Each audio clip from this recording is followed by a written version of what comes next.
and welcome back to Simply Sports Science. Today we're looking at a really important part of the human body that often gets overlooked but really plays a crucial role in how we move and perform. We're looking at cartilage. So what actually is cartilage? Well, in most simple terms, cartilage is a type of connective tissue. Unlike bone, it isn't hard and it doesn't contain blood vessels, which makes it more flexible, but also slower to repair. You'll find it in lots of places in the body, especially around joints, where it helps movement happen smoothly. Cartilage has three main types. The first is hyaline cartilage.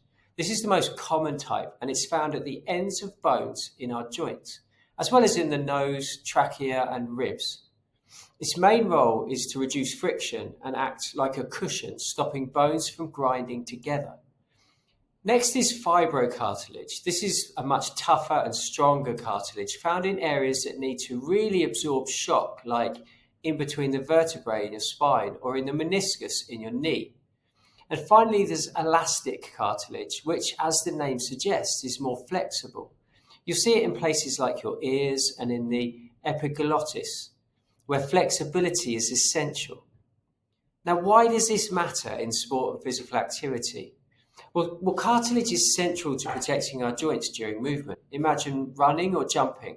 Without healthy cartilage, every impact would be bone hitting bone. That would be painful and over time damaging.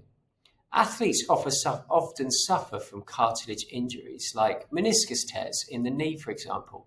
And these can massively affect performance and sometimes will even require surgery.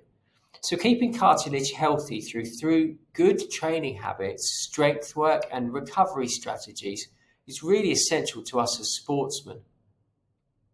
One thing to note is that cartilage doesn't have its own blood supply. That means it relies on the surrounding joint fluid to get nutrients. This is why injuries to the cartilage heal so slowly compared to muscle or bone, and why prevention and protection are so important. So let's think about how cartilage might show up in your exams. If you're studying GCSE PE, you might be asked a straightforward question like, what is the function of cartilage in a joint? Here, your examiners are looking for clear, concise points. Cartilage reduces friction. Cartilage cushions the joint. Or cartilage absorbs shock. Keep it short, sharp, and accurate.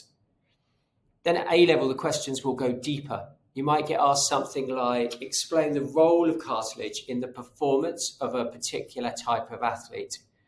Here you'd need to show understanding of both the structure and the applied context. So you'd link cartilage functions directly to performance. For example, articular cartilage allows smoother movement at the knee joint, which is essential for sprinters to generate explosive power without excessive wear on the joints. Always try and tie the science back to your sporting examples.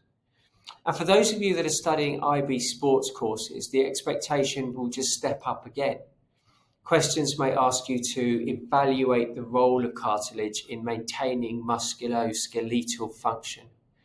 That means you should weigh up both sides, highlight the benefits of cartilage in reducing friction and absorbing shock, but also consider its limitations like its slow healing capacity and its vulnerability to injury.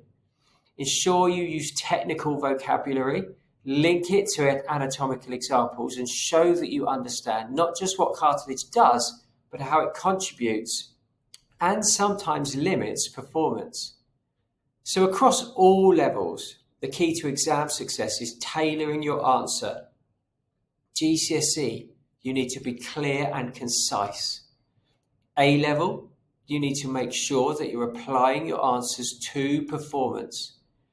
And IB, you need to be evaluative with strengths and weaknesses considered. So before we wrap up, here's a quick recap. Cartilage is the connective tissue with three types: hyaline, fibrocartilage, and elastic. It's found in joints, ears, the spine, and many more places within the body. It plays key roles in the body in terms of cushioning, reducing friction, and absorbing shock. And because of this, it's vital in sport. It protects joints, but it's slow to heal if injured. And in your exams, you need to adapt your answers depending on the level you're working at. So that's everything I have to tell you about cartilage today. If you found this useful, don't forget to like this video for me, subscribe to our channel and hit the notification button so you don't miss any of our upcoming lessons. Thank you for joining us here on Simply Sports Science today. We've got loads more content coming your way to help you with GCSE, A-Level and IB Sports Science. Until next time, keep learning, keep training smart, and we'll see you very soon.